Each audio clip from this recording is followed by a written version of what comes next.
Pagkatapos ng matagumpay na pagkapanalo ni Pia Wurtzbach bilang bagong Miss Universe 2015, itinanghal din sa Vienna ang Ginang Filipina Austria 2015 kung saan kinoronahan ang mga naggagandahang nanay. May balitang global si Hector Pascua.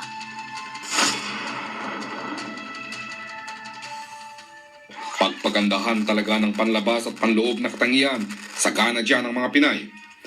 Pero ang mas nakabibilib, kahit may asawa at pamilya na may-maintain at napagyayaman pa ito ng mga Pinay.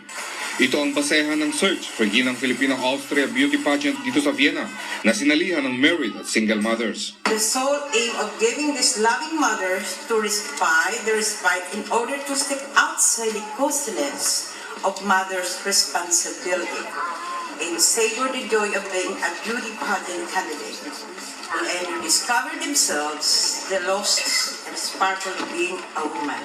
Mahalaga daw na ipakita sa mga tao ang achievements ng mga nanay na kahit busy sila sa pang-araw-araw nilang gawain sa pamilya ay nagkakaroon pa sila ng panahon para i-develop ang kanilang personalidad at makatulong din para sa mga nangangailangan.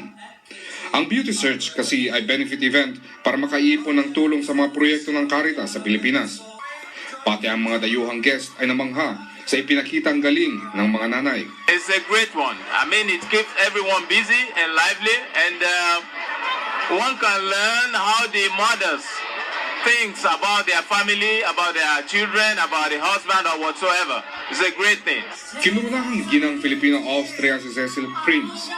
First runner-up naman si Marisa Schauberger at second runner-up si Milagros Amboy. Dahil sa tagumpay ng beauty pageant, inaasahang gagawin na ito taon-taon. Para sa Balitang Global, Hector Pascua, Vienna, Austria.